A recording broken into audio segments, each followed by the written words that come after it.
বিসমিল্লাহির রহমানির রহিম।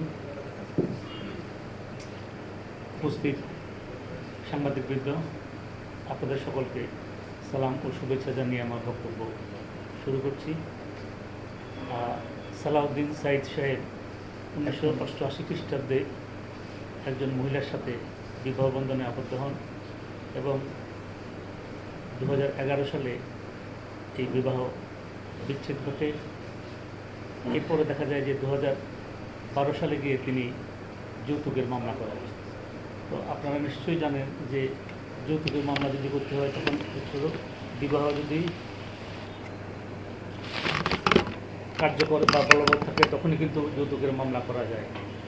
বিবাহ বিচ্ছেদ হওয়ার 1 বছর পরে যৌতুকের মামলা করা, এটা বিবাহ বিচ্ছেদ হওয়ার 1 বছর পরে যৌতুকের মামলা করা এটা কোনোভাবেই আইনগতভাবে সমর্থনযোগ্য না। এবং দেখা গেল যে যখন বিবাহ করা হয় তখন ওনার নাম ছিল হলো মমতাজ বেগম, কিন্তু যে কাবিননামায় তার নাম লিখে হলো হাসিনা মমতাজ আর মমতাজ, কাবিননামায় মমতাজ বেগম, অরিজিনাল নাম হাসিনা। কাবিননামায় নাম লিখে হলো মমতাজ বেগম আর তার অরিজিনাল নাম হলো হাসিনা মমতাজ। পরবর্তীতে যখন বিবাহ বিচ্ছেদ হয়, এরপরে আমরা যখন কাবিননামা তুলি তখন দেখা যাচ্ছে যে আমাদের কাবিননামায় হলো মমতাজ বেগম আর তাদের কাবিননামায় হলো যে তারা ওভার রাইটিং করে হাসিনা মমতাজ করে। তো যাই হোক, যে এই বিবাহ মামলা এটা হলো যে এই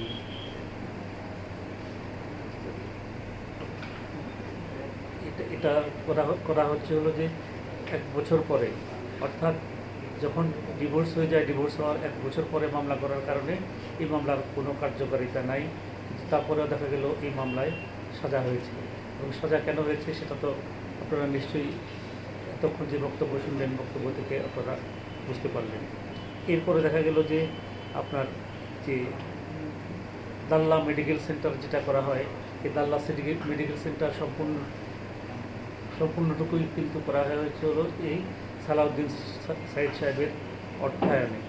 এবং ওনার যে ধানমন্ডিতে যে বাড়িটি ছিল, এই বাড়িটিও কিন্তু বন্ধক রেখে 21 লক্ষ টাকা দেওয়া হয়। এবং তাছাড়া ওনার অন্যান্য যে সম্পদ ছিল সেখান থেকেও কিন্তু অর্থ যোগান দিয়ে তারপরে হলো এই দাল্লা মেডিকেল সেন্টারটি করা হয়। কিন্তু পরবর্তীতে দেখা গেল যে এই বিবাহ বিচ্ছেদের পরে তারা এই দাল্লা মেডিকেল সেন্টারের নাম পরিবর্তন করে সানোই মেডিকেল সেন্টার করে। এবং দাল্লা মেডিকেল সেন্টারের মালিকানা ছিল হলো 5 জনের। পরবর্তীতে যখন সানোই মেডিকেল সেন্টার করলো তখন সেখানে হলো 3 জনের মালিকানা করা হয়। এরপরে দেখা গেল যে তারা এই নেগোশিয়েবল ইনস্ট্রুমেন্ট অ্যাক্টে 2টি মামলা করে।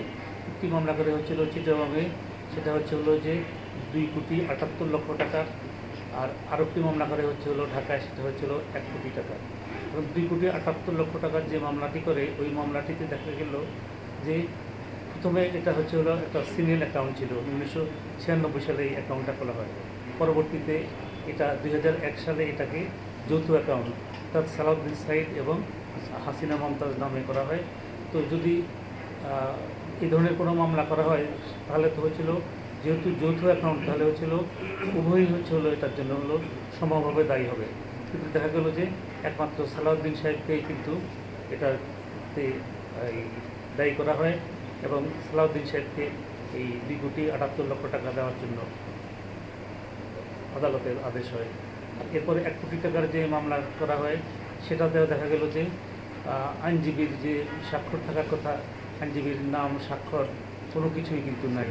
এবং আইনজীবীর যে সদস্য নাম সেটাও নাই। তারপরেও কিন্তু দেখা গেল যে আদালত কর্তৃক মামলা গৃহীত হলো এবং সাজাপ্রাপ্ত হলো। তো এইভাবে এই যে সালাউদ্দিন সাহেবকে যে 3টি মামলায় সাজা দেওয়া হলো, একটি হলো যে যৌতুকের মামলা আর দুটি হলো চেকের অর্থাৎ নেগোশিয়েবল ইনস্ট্রুমেন্ট অ্যাক্টের মামলা। তো আমরা যদি এই মামলাগুলো যদি পর্যালোচনা করি তাহলে দেখা যাচ্ছে যে এই মামলাগুলো যথাযথ প্রক্রিয়া বা যথাযথভাবে কিন্তু করা হয়নি। এটা হলো যে আইনের অপব্যাখ্যা বা আইনের অপপ্রয়োগের মাধ্যমে ওনাকে অন্যায়ভাবে সাজা দেওয়া হয়েছে। এটা বর্তমানে সুপ্রিম কোর্টে বিচারাধীন আছে। আশা করা যায় ইনশাল্লাহ সুপ্রিম কোর্ট থেকে উনি ইনশাআল্লাহ। প্রতিকার পাবেন আশা করা যায় ইনশাল্লাহ। এবং ওই যে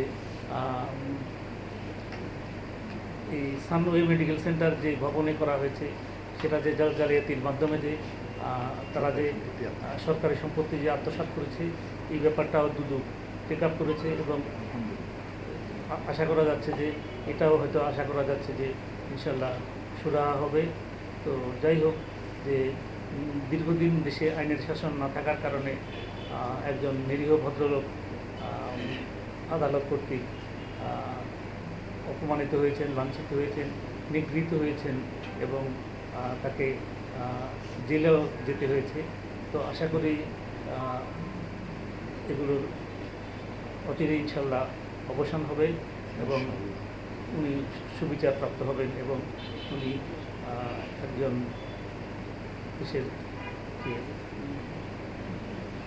সুষ্ঠু নাগরিক হিসেবে এবং একজন